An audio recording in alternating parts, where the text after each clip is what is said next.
And welcome back. Well, we have here a piece of news coming from India, from the Republic world, and this news came out on April 15th, 2022, and it has to do with some deliveries, Russian deliveries of S-400 systems to India. Oh, that's not good for some. And this is the title. Amid war and sanctions, Russia starts delivering the second regiment of S-400 systems to India.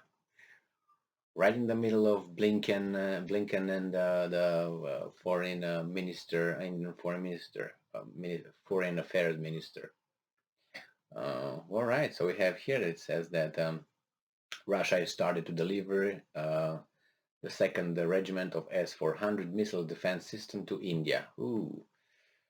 Um, it says here the first regiment of the S-400 system arrived in India in December 2021, right after the visit of Russian President Vladimir Putin to the country. The first regiment has been successfully deployed at the Punjab border to thwart any airstrikes from both Pakistan and China. All right, so it says here that India and Russia locked the deal worth of 39,000 rupees crore for 5 regiments of S-400 missile defense systems in 2018. All 5 S-400 systems will be delivered to India by end of 2023, so next year. So no wonder this guy was one those, yeah. So it's going to be a game changer for India. The Indian, um, it says here that S-400 is often referred to as the game changer for India, which is dealing with a dual threat from Pakistan and China. S-400 system can track and destroy any ballistic missile, enemy aircraft, or drone that invades the Indian airspace. It says here that S-400 system is the most powerful air defense system in the world, with a range that varies from 2 kilometers to 400 kilometers. So 400 kilometers would be about 300 miles or so. It can track an aerial threat from a distance of 600 kilometers, let's say 420 miles. So it says here the structure of S-400 system is very complicated system, but it's fantastic piece of art. It says here that coming to the structure of the S-400 system, each regiment of this system comprises 8 launchers, and each launcher has 4 missiles, which mean one regiment can launch 32 missiles at a time. They can track up to 40 targets at a time, can respond to a threat within 3 minutes. There are around 14 to 16 vehicles in one regiment of the S-400 system, including the command and control, launch vehicle, and long-range radar vehicle. Delivery of Russian S-400 comes along with India-US 2+2 meetings. Oh my, I wonder if that's the time of delivery of S-400 to India by Russia despite war and sanctions holds significance, as Defense Minister Rajnath Singh and External Affairs Minister Dr. S. Oh, he's a doctor. Oh, I like that. Dr. S. Jaishankar, very smart person, and courageous, have just concluded a 2+2 dialogue with the U.S. India has maintained its traditional military and diplomatic relations with Russia, even as U.S. has been raising concerns over them.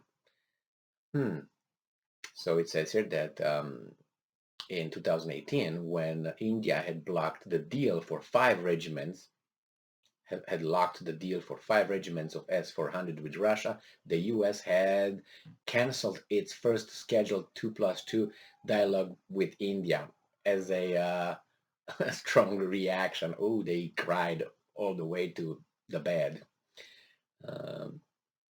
So, despite these reactions, India has strongly continued its ties with Russia after the complete delivery of the second regiment of S-400. The development of these most powerful missile systems will begin on the sensitive border. Will begin. All right, so they will put it over there between Pakistan and so they can hit Pakistan and China. Now, I uploaded a video with the interviews, or not interviews, the press conference held by U.S. Secretary Blinken and Jai Kantar, India's foreign affairs minister. Very intelligent, foreign minister. Another one that I as of now admire among others, but it seems like they're not on the right side of history here. But nevertheless, I suggest you watch that guy talk, that person talk, that diplomat, that foreign minister. He's fantastic. He's good answering questions, and he pays a lot of attention to the meaning of the words used in the questions that are asked by these hacks of reporters, of how we want to call those, media, whatever. So anyway, and over there, he's also saying that the foreign minister, for foreign affairs minister, India's, he talks about India's gonna look for its own interests first, and there are more options now, and they will take advantage according to their, as I said, interest and whatever is offered to them. They don't exclude the United States, but the United States seem to try to make everybody exclude people because I'm the only customer in town and the boss in town, and it seems like they can't bully India easily, like how they did with Pakistan. If you know what they did with Pakistan, that no confidence vote for Imran Khan, that was how do you call it, put in place. It was maneuvered politically, legally seems like. But who came in Imran Khan's place as a prime minister? Sharif, who he's the brother of another prime minister, uh, who was like 3 times prime minister of India, and who there are some allegations. I think he's investigated for fraud and something like that, and he's got some millions, I think, and he also, I think, he resides in London. That's a surprise. Like Abramovich in London, that's in London. All the oligarchs go to London. I think that's the free world, if you know what I mean.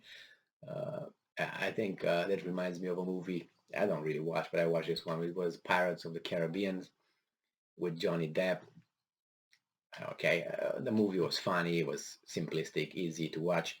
And if you watched one of those, it was a town somewhere on the island where all the pirates, all the outlaws would meet and stay over there because that was safe for them. And all the pirates, and they were fighting us on because they was outside of the legal, the Britain, Spain, and whatever were the other guys. So I think London becomes that spot where all these guys are going over there, flock over there, all these pirates that did something wrong somewhere, and then they scattered like little birds and landed in London. So it's all right. London is, I'm not talking about London, but it's a lot. There are a lot of subjects to talk about over there with their mayors and their composition and change of demographics and all that I know occurs in London. So anyway, good for India, has an independent foreign policy, and they look for their own interest and their own population. Great. We'll see until when they are allowed to do that. I'm pretty sure pressure is mounting. There is pressure. I don't know how far the big club will try to influence and change things, if you know what I mean. So stay strong, stay smart, look for the truth, and be just. See you in a moment.